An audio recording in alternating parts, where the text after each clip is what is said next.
Ongi etorri jakindunera. Gaurko bideoan, plano inklinatuaren angelu hau eta pei eta peren arteko beste angelu hau zergatik diren berdinak azalduko dugu.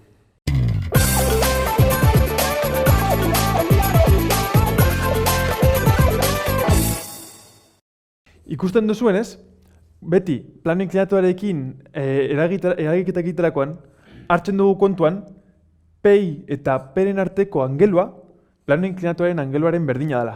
Baina, zergatik hori? Inork ez dago azaldu edo, batzutan ez da argi geratzen.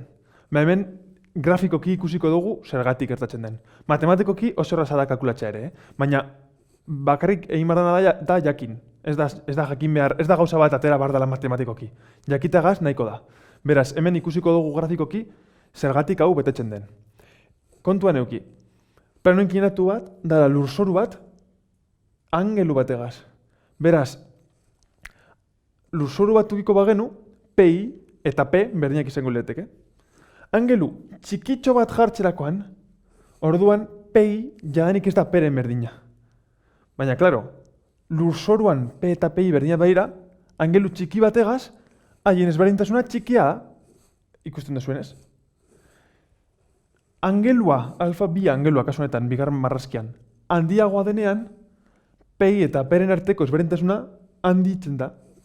Eta kasu honetan, hirugarren plano inklinatuan, alfa hiru dekogula, alfa hiru hau ja nahiko handia da, eta ikusten duzuenez, pei eta peren arteko ezberdintasuna ere nahiko handitu da. Eta estremora bagoaz, eta ikusten badugu horma bat, alfa lau angelua posible hori 90 gradukoa izango litzateke, eta pei eta peren arteko ezberdintasuna ere 90 gradukoa. Beraz, kasu guztietan ikusten da haien arteko ezberdintasuna berdin handitzen dela. Beraz, puntu guztietan betetzen denez, ikusi daikegu beti plano inklinatuaren alfa angelua eta pei eta pek eragiten duen alfa angelua ere berdina direla beti.